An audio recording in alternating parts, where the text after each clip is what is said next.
The following program is a Town of Colonie television production of the William K. Sanford Town Library.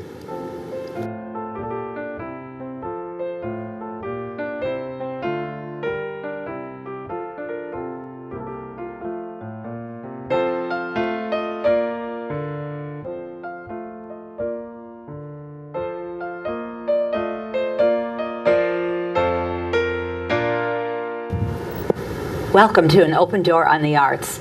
My name is Barbara Richer, and I'll be your host as we travel around the Capital Region and beyond to meet the people that enrich our lives in so many artistic ways. Just a couple years ago, although this particular wonderful, amazing group was actually founded in 1999, but it was only a couple years ago that I came out of my shell and actually discovered them, and I'm sorry to have missed that much time, but I don't intend to miss any more of it. And it was my pleasure at that time to meet the woman who founded a group called the Musicians of Maalwyck. The name is intriguing. I think instantly you go and try to figure out just exactly what that means. And it leads you to a wonderful website that explains their founding and their incredibly diverse seasons that they put together every year. I don't know how and where all that energy comes from. I do know, however, that our guest is incredibly spirited, and it's with a great deal of pride and pleasure that I welcome Anne-Marie Barker Schwartz. Thank you so much. To An Open Door. Thank you. We just did this about a year ago, and so that was when we actually met. And just quickly, because I always get questions about where did that name come from? Can you just explain where the name Musicians of Maalwyck came from? Certainly. It's actually the name of our house, which was built in 1712 by Karl Hansen Toll, an old Dutch settler who eventually had relatives that helped found Union College, and Toll family is still prominent in the Capital Region, actually. And the name, unfortunately, means bad place, like Mal, like maelstrom. Oh, bad Mal. Yes, Yeah. and Wyck, its place. And there are a couple of theories about why that name was given to the house. It's close to the Mohawk River, and there's speculation that it used to flood. There's also talk that there were perhaps troops that were nearby, and it was a place of battle. I don't know why, but we don't consider it a bad place. We consider it a wonderful place with lots of history, and there's just the nice tie-in to the kind of music we do and the kind of programming we do, which ties into Capital Region roots and sort of heritage. And our house, which has been around since the earliest days. So it lasts forever. It lasts forever. The floors may sag a little bit, but it lasts forever. And it's not bad music that you make. I hope not. It's wonderful music that you make. Thank you. Well, and I think that the name is, it's musical. It sounds musical to me, Musicians of Maalwyck. It sounds very intriguing. So you should all remember that, Musicians of Maalwyck. I don't think anybody else will ever have our name. No, I think you're right. I think you're right. Well, I love the name. I should mention that Anne-Marie actually founded this group in 1999. So I was very late in discovering them. She's the founder, she's the director, she's the violinist. She also, this list of things that you do, I don't know how you do all of this. She performs, she works with Glimmerglass Opera, Albany Pro Musica. She's the producer for Baroque Ensemble Rebel. Rebel, the Yes. Baroque Ensemble Rebel. And she's an adjunct professor at Schenectady County Community College. And now also at Union College. And at Union College. Yes. So I love my teaching. I love my students. It's really one of the joys of my musical life. And producing, I love producing too. And in fact, the last CD that we made with Rebel was in the Grammy pool last year, which is really exciting. Wonderful. And I could have gone. I decided not to go, but I could have gone. That's wonderful. And you I were got in to the vote. running for, and you got to vote. Yes, because the people who are in the pool, you join the Academy of Recording Arts and Sciences, and then you get to actually vote on who wins the Grammy. Yeah. Amazing. Yes. Would you vote for yourself? Oh, absolutely. Absolutely. Yes. I just wanted to clear that Yes. up. And I, from your website, and because now I'm following you, I know that you have kind of two homes that traditionally you'll play in during the season, although you play all over the place. We do. As well. We you do. play everywhere, and you're available for engagements, I guess. We're available for hire. Okay. Good But to know. we do have the two homes. One is the historic Schuyler Mansion, which is the 1760s home of General Philip Schuyler. Downtown Albany, it's a beautiful Georgian home, and it's a New York State Historic Site, and we love playing there. And then we also have a residency at Schenectady County Community College, where we present all our concerts as free previews.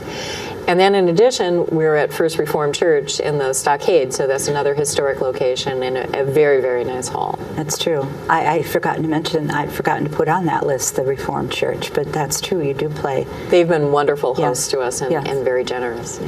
And another interesting thing about musicians of Maalwyck is that you come in all different numbers. We do. You're able to kind of bring in and utilize and grow or come down depending on the venue, I guess, and the event and the music that you're playing. I think we're repertory driven. So when I come up with a program, that I go with that sort of kernel of direction first. I think about things that I think are relevant to play, that are exciting for the audience to hear, and then I start.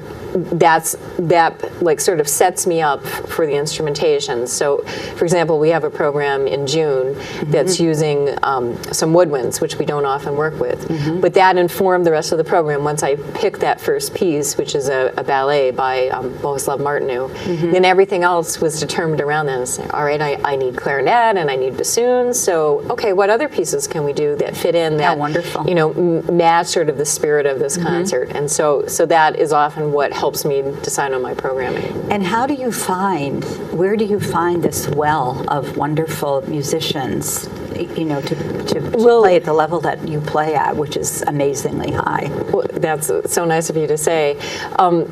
There's a wonderful, actually large pool of great musicians in the Capital Region that are dedicated chamber music players and have the same sort of esprit that we do about, playing chamber music, especially chamber music that's not often done. And so they're very happy to join. And a lot of times I use colleagues that I've met in my travels. So for example, last spring we used Ted Arm, and he's this amazing older violinist. I mean, and I say old school in absolutely the best sense of that word. I mean, Juilliard trained, played with the Chamber Music Society of Lincoln Center. A delightful man with these wonderful stories about the great old musicians, and that was just a complete pleasure for me to work with him, and a wonderfully, collaborative learning experience for me too. Yes. And this past concert, we had Sasha Margolis, who is actually one of my stand partners at Glimmerglass.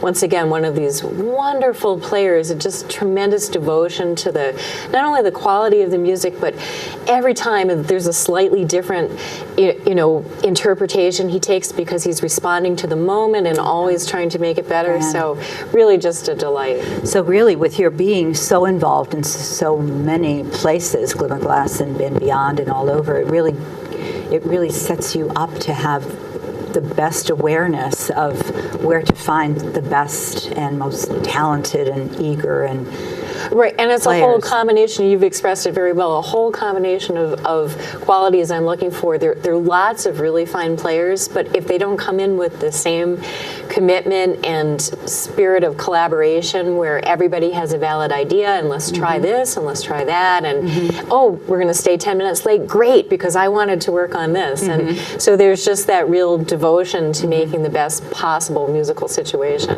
Well, I think I could say, just from having seen the number of concerts that I've seen, from 2 people to maybe 6 people or 8 people, you always, whether it's the 2 or 4 or 6 or 8, there is always such a wonderful sense of everybody being on the same page and in the same head, and celebrating the music in the same way, and celebrating each other in the same way. It's really a very wonderful group, whether it's 2 or 8, to watch how you interact with your folks. So. Well, and in the end, it's our commitment to what the composer wrote, and to sharing it with the audience and having fun, because that's really in the end what it's about. We've got this wonderful artistic, product and medium to work with, and in the end, if it's not fun, if everybody's battling, then why do it? I do it, right.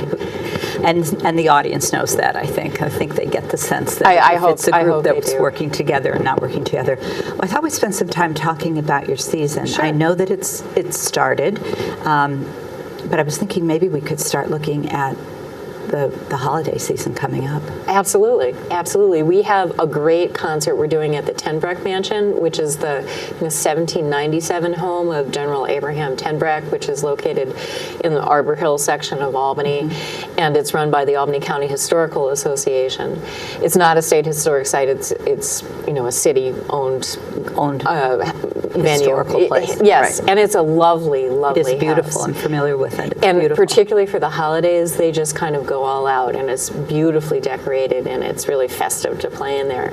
And we go in with guitar and violin, and we do a combination of just regular chamber music for that combination, and then we try to tie in some holiday music. So we do sometimes some early Baroque music that's got a holiday tie, yes, like It's pavans beautiful. and things. They're really nice, and so it's a mixture back and forth.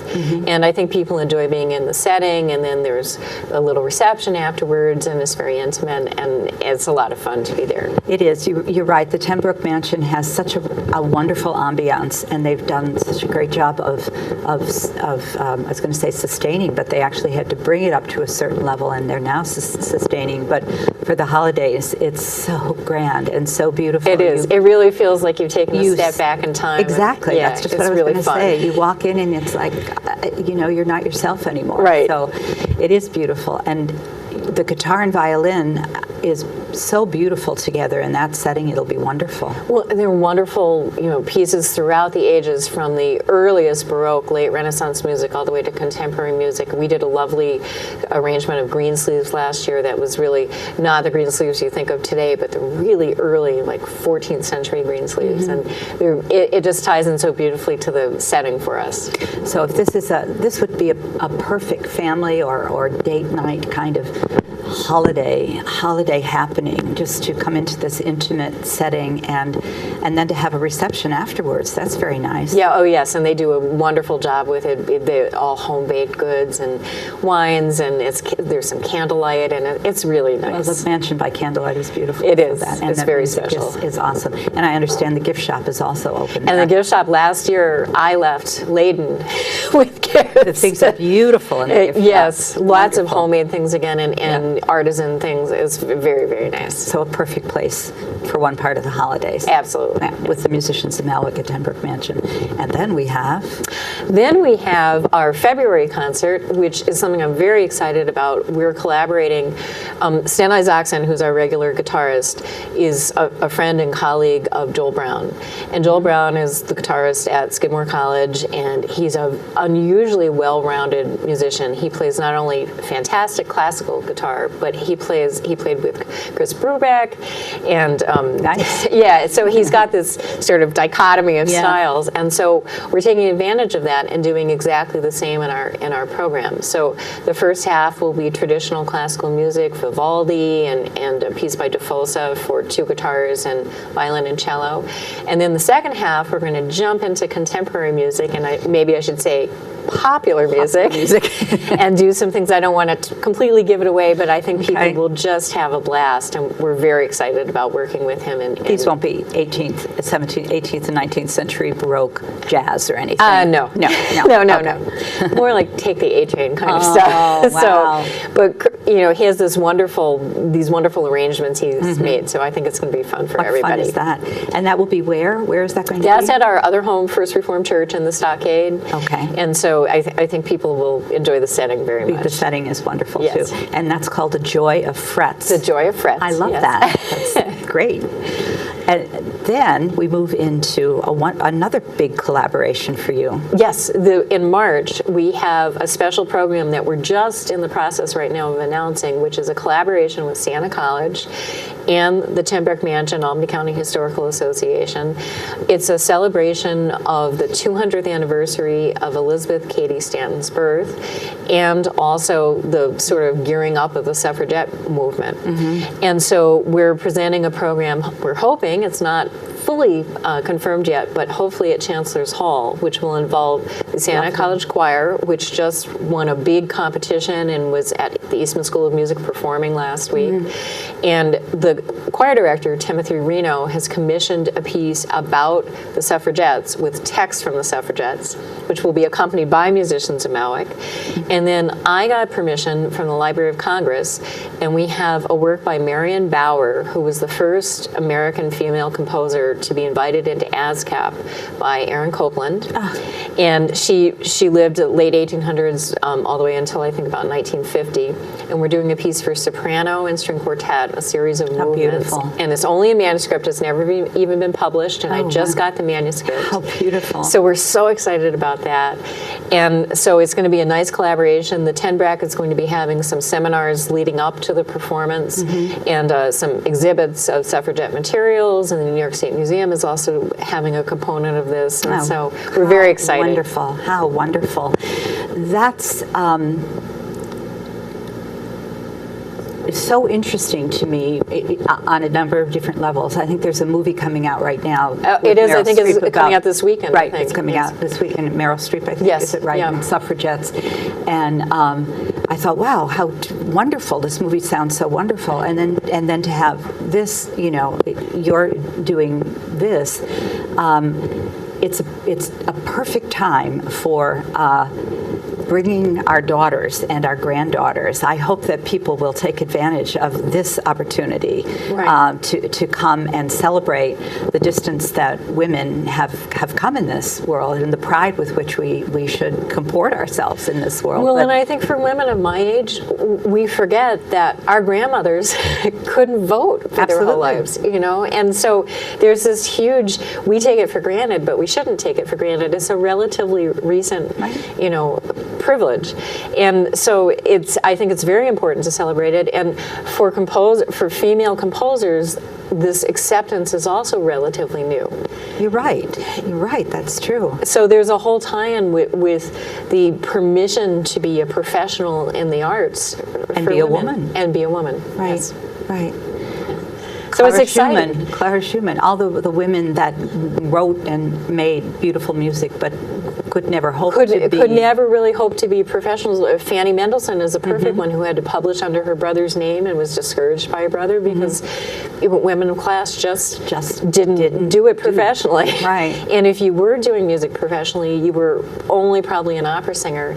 And there was this whole sort of, while you were admired on stage, you were definitely considered a second-class citizen, Yes, almost you're right. on a prostitute level. Yes. And so, it's just this century, and I mean the 20th century, the end of the 20th century, Right. where women really Right. stepped into their own with this profession. It's funny, I don't consider myself a really old woman, but I have this kind of conversation with my granddaughters frequently, Right. who seem to have not a clue, Right. the distance that we've come Right. just in my lifetime. Right. They can't believe that things were what they were. Right. When I was a girl, how different they were. Oh, absolutely. So this will be a wonderful Well, thing and we're not here, even to the 100th anniversary of the vote for women. when you think of it. Yeah, and as you get older, you realize 100 years is not that long. No, it isn't. Well, that's going to be a wonderful, wonderful. We're very evening. excited about it. And I hope that our viewers, many of whom I think are women, bring your daughters or your granddaughters and make it a wonderful festive day to celebrate women and like yourselves and to provide a little history.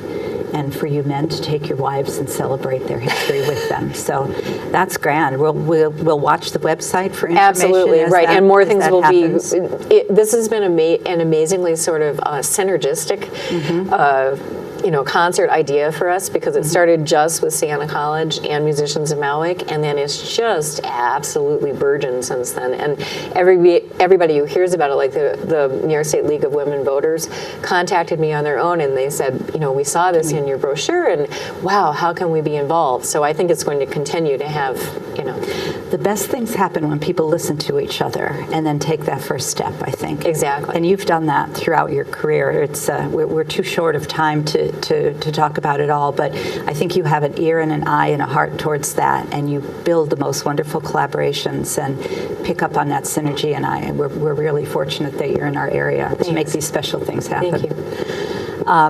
Okay.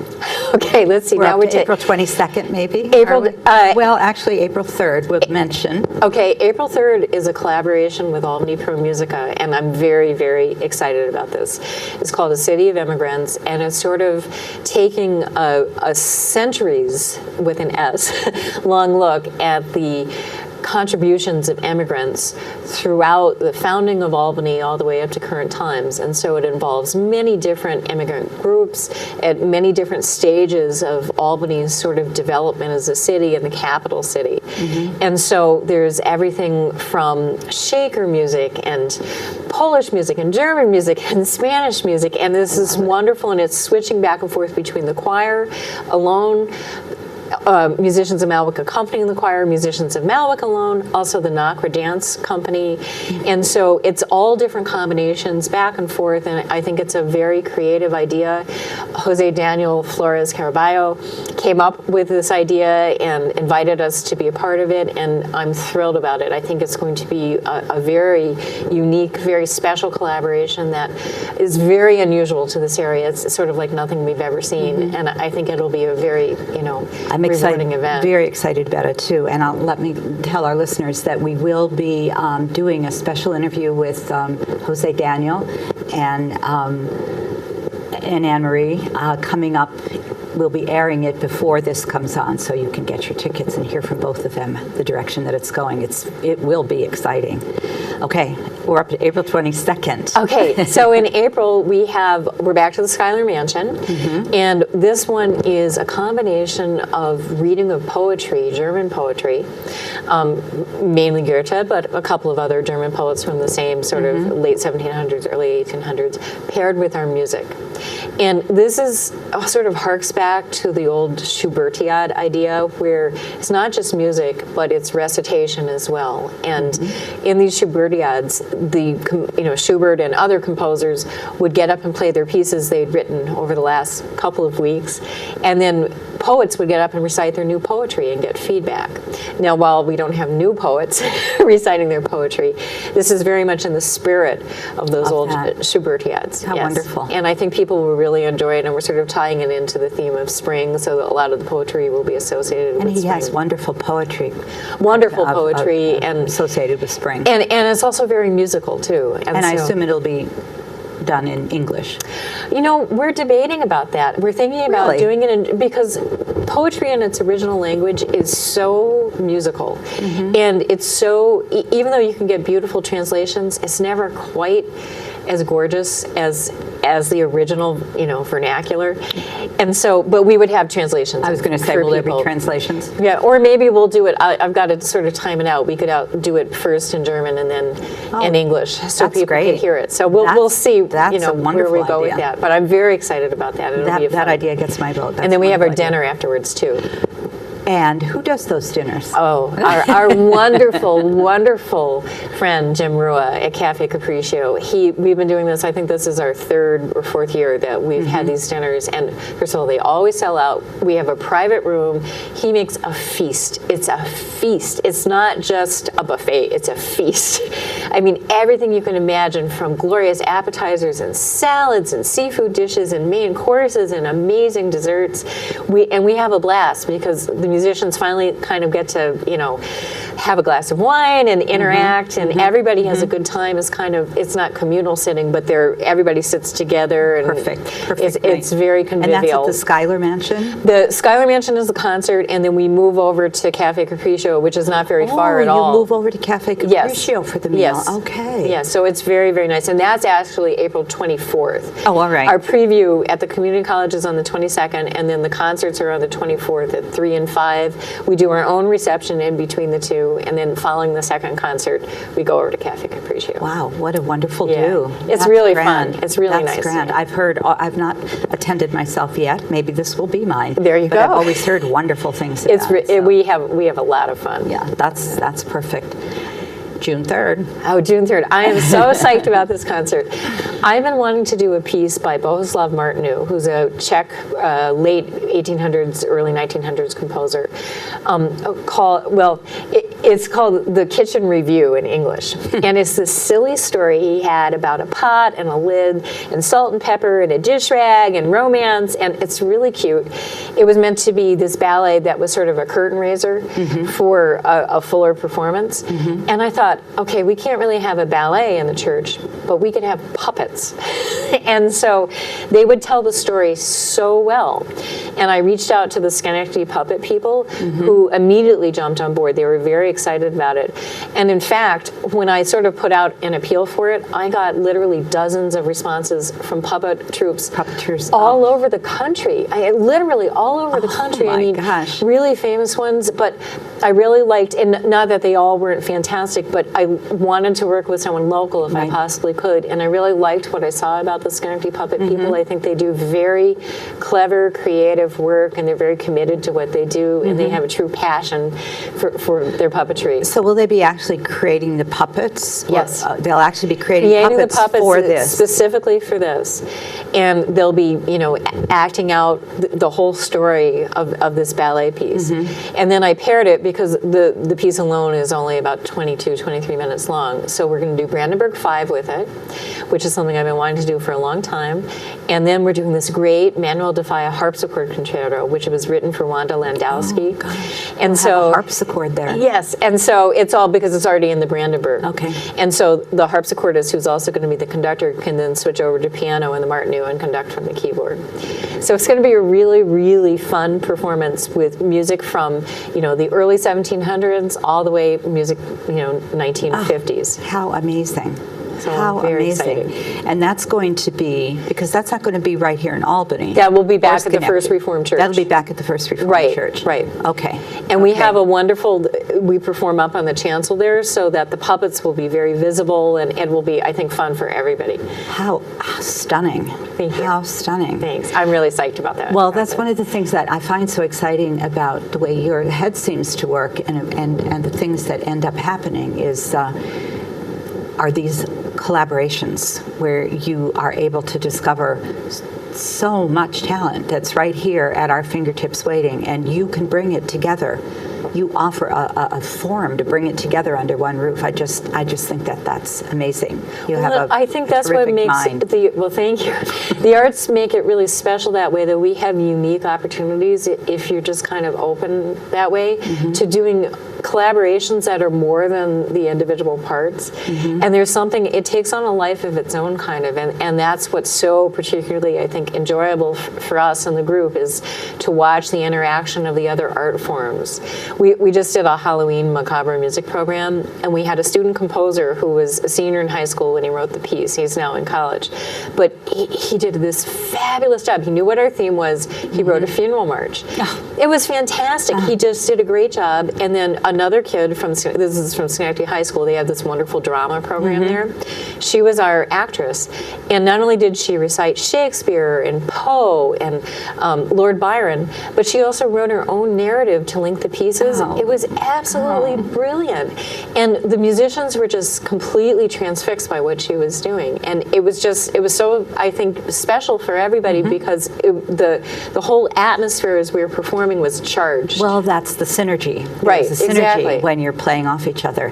I hope that you're all as excited as I am about this, because that is what makes them so special and what they bring to every single performance. It's that synergy, whether there's two of them there or whether the minds of Anne-Marie and the people that she collaborates with have come together to bring in dance and poetry and all.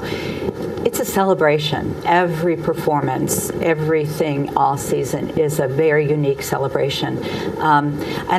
Just because we introduce puppets, I don't want people to think this is a children's show or anything. No, but this is a children show will enjoy appropriate it. to bring your Absolutely. children and everyone else. Anne-Marie, I've gotten the 5-minute warning about Okay. 10 minutes ago, so.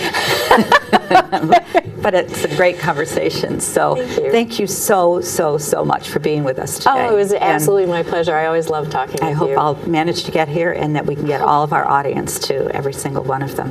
So I'm glad you joined me today. Look at their website, Musicians of Maalwyck. You'll see it at the end of this broadcast. Call. There's a number there also that you can call at the end of our thing. I look forward to seeing you at least one of these productions, and have a good rest of the year.